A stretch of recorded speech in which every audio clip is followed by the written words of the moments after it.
आज जिन लोगों की बरसात से बचने की हैसियत नहीं है, वे परमाणु बम की बात कर रहे हैं, धमकी दे रहे हैं। नियत टूरिज्म पे टूरिस्ट को मारता है। हम बहुत जल्द उनको वहीं जाके बताएंगे पहलगांव में कि हिंदुस्तान का ਅਸੀਂ 70 ਸਾਲ ਦੇ ਹੀ ਦੇਖ ਰਹੇ ਆ ਗਿੱਦੜ ਭਮਕੀਆਂ ਦਿੰਦਾ ਉਹ ਆਪਣਾ ਦੇਸ਼ ਹੀ ਸੰਭਾਲ ਲਵੇ ਸਾਨੂੰ ਸਾਡੇ ਨਾਲ ਕਿਉਂ ਪੰਗੇ ਲੈਂਦਾ। सेना प्रमुख खुद कह रहा है कि हम भारत को परमाणु बम ਸਾਨੂੰ ਤਾਂ ਉਹੀ ਸ਼ਰਮ ਆਉਂਦੀ ਹੈ ਉਹਨਾਂ ਨੂੰ ਵੀ ਇਹ मुसलमान मुल्क है कोई। कट्टरवादी सोच वाले वो लोग हैं, उनका काम सिर्फ लड़ाई झगड़ा करना है, आतंकवाद दहशतगर्दी। ये देश को पीछे ही ले जाएंगे, देश को कभी तरक्की के रास्ते पे नहीं ले जाएंगे। नमस्कार, पॉलिटिकल अड्डा में आप सभी का बहुत बहुत स्वागत है। मैं हूं आपके साथ नेहा राय। हमारी मौजूदगी अभी आईटीओ में। आप मेरे पीछे देख सकते हैं कुछ पसमानदा मंच के कुछ लोग हैं। ये अपने हक की लड़ाई तो लड़ रहे हैं, लेकिन अभी जिस तरीके से पाकिस्तान का सेना प्रमुख आसिम मुनीर ने अमेरिका में जाकर जिस तरीके से भारत को एक बार फिर से गिद्दड़ भभकी देने की कोशिश की है और परमाणु बम की धमकी देना शुरू किया है, कई ऐसी टिप्पणी की है जिसमें भारत को परमाणु की धमकी दिया है। लेकिन आखिर उसके बाद भारत के लोग क्या सोच रहे हैं और भारत के पासमानदाओं का क्या कहना है इन पाकिस्तानियों को, आज हम जानेंगे इनसे और बात करने की कोशिश करेंगे।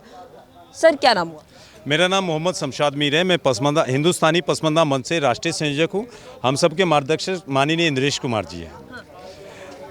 सर, क्या कहना चाहेंगे अभी जिस तरीके से ये पाकिस्तान, अभी हमारे युद्ध हुआ, जब युद्ध हुआ तो सीज़ फायर के लिए रोने लगा पाकिस्तान। सीज़ फायर के बाद अब फिर से अमेरिका का सपोर्ट क्या मिल गया? अब जाके अमेरिका में अलग अलग जिस तरीके से वो अभी भी परमाणु की धमकी दे रहा है, क्या कहना चाहेंगे? देखिए, पाकिस्तान की जो है शुरू से एक सोच रही है लोगों को दहशत की तरफ जोड़ना, लोगों के साथ दहशत का एक माहौल कायम करना।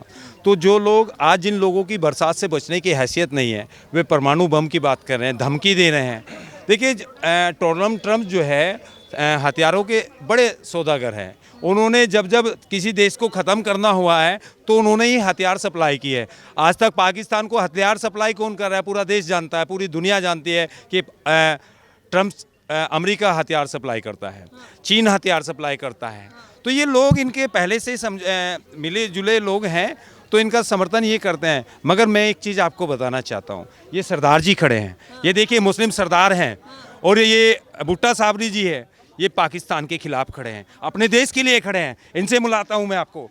ये एहसान जी है, ये हिंदुस्तान के हैं और ये अपने देश के लिए खड़े हैं और पाकिस्तान के खिलाफ खड़े हैं। ये विक्रम जी है, मेरे हिंदू ऐसी समाज से, डोम समाज से आते हैं, ये पाकिस्तान के खिलाफ खड़े हैं। ये नौसाद जी है, इनको देखिए, इनको दिखाइए भाई कैमरामैन। ये नौसाद जी है, हरियाणा से आए हैं।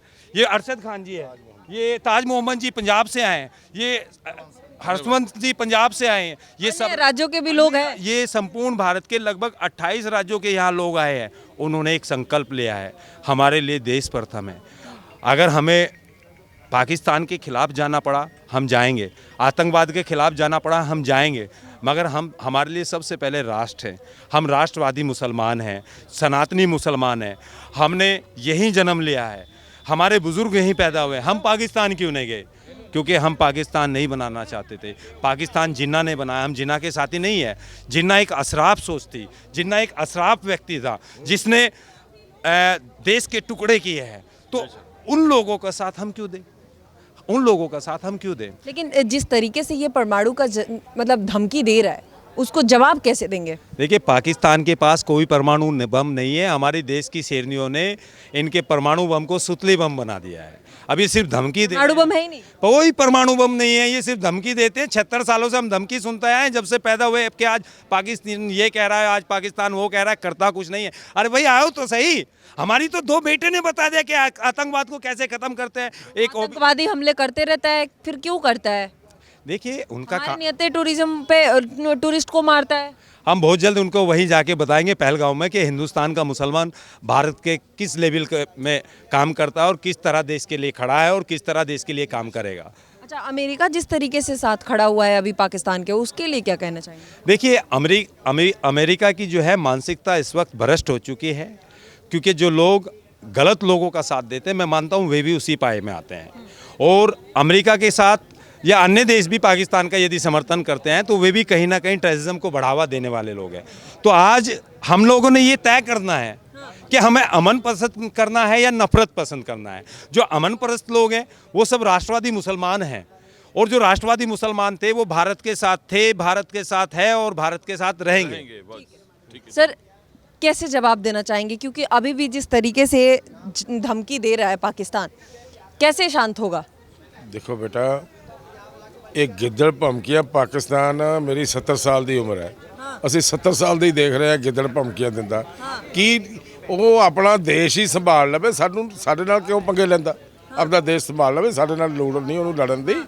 आगे अपना देश नहीं संभाल पा रहे, लेकिन भारत जैसे देश को ਕੱਲੀਆਂ ਤੀਵੀਆਂ ਹੀ ਸਾਂਭ ਲਵੇ, ਤੀਵੀਆਂ ਹੀ ਸਾਂਭ ਲਵੇ, ਬਹੁਤ ਆ। अपना देश संभाले। उधर देखो कितना बुरा हाल है महंगाई का, और किन्ने किमें लोग उत्थे गरीब आदमी अपना टाइम कढ़ रहे ने। उधर कोई अच्छा नेता नहीं है, अच्छी सरकार नहीं है। जे कोई अच्छा आउंदा तो उन्हें चक के जेल च दे देंदे ने। लेकिन वहाँ का सेना प्रमुख जो है वो धमकी दे रहा है। सरकार तो दूर है, सेना प्रमुख खुद कह रहा है कि हम भारत को परमाणु बम से उड़ाएंगे। बेटा जी सेना ने उत्थे कितनी दफा राज पलटा करता।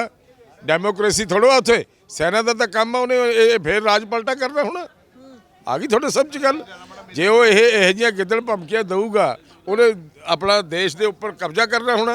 पहला किन्नी दफा हो गया, किन्ने लीडर उन्होंने फाहे ला के मारते। सानू तो उही शर्म आउंदी है उन्होंने भी ये मुसलमान मुल्क है कोई, वो अपने आप को संभालन और किसी नाल उन्हां नूं लड़न की लोड़ नहीं है। साडा देश बहुत वधिया, साडा देश अपने अमन अमान नाल रोटी खा रहे हैं। साडे लोग, साडे सर्व साझा भाईचारा, हिंदू सिख मुसलमान सारे असीं एक देश दे आ, और साडा हिंदुस्तान जिंदाबाद है, और हुण भी जिंदाबाद है, पहला भी जिंदाबाद सी। उन्होंने पाकिस्तान के जिन्नी भी आवाम है, मैं उन्होंने हक च दुआ करदा कि उन्होंने अच्छा लीडर मिल जाए जिहड़ा देश नूं चला सके। भारत का सारा मुसलमान है भारत के साथ। भारत का हर बच्चा, भारत देश को याद कराने वाला भी तो मुसलमान है। इतिहास तो देखो, इतिहास देखो। जब लड़ाई अंग्रेजों के साथ लड़ी है तो मुसलमान हिंदू सिखों ने सभी ने लड़कर लड़ी है, कोई नई लड़ाई थोड़ा लड़ी है। हाँ, कैसे जवाब देना चाहोगे सर पाकिस्तान? देखिए, पाकिस्तान जो है वो एक बहुत परेशान मुल्क है। उनकी जीडीपी कुछ नहीं है, बिल्कुल जीरो है। उनकी जो करेंसी वैल्यू है वो बिल्कुल जीरो है। वहाँ पे ना तो कोई रोज़गार है, ना कोई शिक्षा है, अनपढ़ता बहुत है, कट्टरवादी सोच वाले वो लोग हैं। उनका काम सिर्फ लड़ाई झगड़ा करना है। उनके पास, उनके देखा जाए तो बिल्कुल जेब खाली है, उनके पास कुछ नहीं है, सिर्फ वो गीदड़ धमकियाँ देना जानता है। हिंदुस्तान हमारा एक बहुत बड़ा और लोकतांत्रिक देश है, जहाँ पे सभी धर्मों के लोग जो बड़े प्यार मोहब्बत और अमन अमान के साथ रहते हैं। जितना हिंदुस्तान सिखों का है, हिंदुओं का, उतना ही मुसलमानों का है।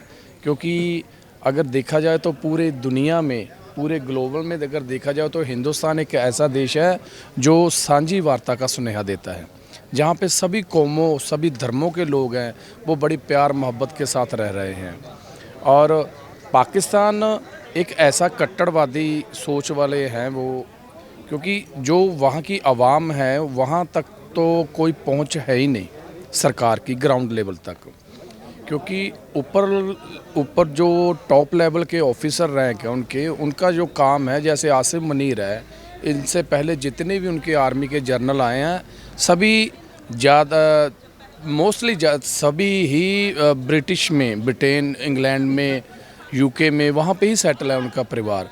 अगर पाकिस्तान इतना ही पीसफुली देश है तो जो आर्मी के जो ऑफिसर है वो अपने बच्चों को पाकिस्तान में क्यों नहीं रखते? अच्छा, ये तो पाकिस्तान के साथ हुआ, युद्ध हुआ, धमकी हुई, उस टाइम पे युद्ध बंद करने के लिए रोना रोया, फिर युद्ध बंद हुआ, फिर से एक बार धमकी शुरू हुई है। लेकिन इनके बीच जिस तरीके से हमारे देश में हमारा विपक्ष, जिस तरीके से अभी हमारे सदन में भी चर्चा हुआ, लेकिन अभी भी हमारे देश के विपक्ष भी नहीं मान पा रहे हैं कि किस तरीके से हमारा क्या लॉस हुआ। बार बार ये सवाल करते हैं कि भारत को नहीं पता है। इवन सीज़ फायर के लिए भी सवाल उठाते हैं विपक्ष।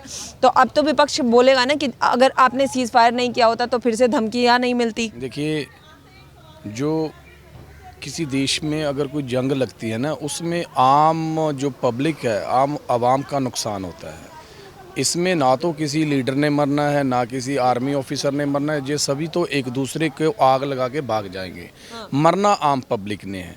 और मैं पाकिस्तान की सारी जितनी भी आवाम है उनको भी मैं बराए बड़ी निम्रता के साथ रिक्वेस्ट करता हूं कि आप एक अपना अच्छा पढ़ा लिखा लीडर चुने जो आपके देश को तरक्की के रास्ते पे ले जाए। कट्टरपंथी सोच को ख़त्म करके अगर आपने दुनिया में पाकिस्तान का नाम चलता रखना है तो आपको मुख्य धारा में आना पड़ेगा।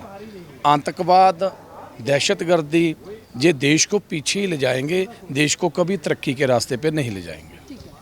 ये भारत के मुसलमानों का, पासमानदा मुसलमानों का पाकिस्तान के लिए एक जवाब है। लेकिन जिस तरीके से पाकिस्तान फिर से एक बार गिद्दर भभकी शुरू किया है, आखिर ये किस तरफ मोड़ लेगा ये भी देखना होगा। लेकिन अभी आप क्या सोचते हैं, अपनी राय हमें कमेंट सेक्शन में ज़रूर बताइएगा। अभी के लिए धन्यवाद। देखते रहिए पॉलिटिकल अड्डा।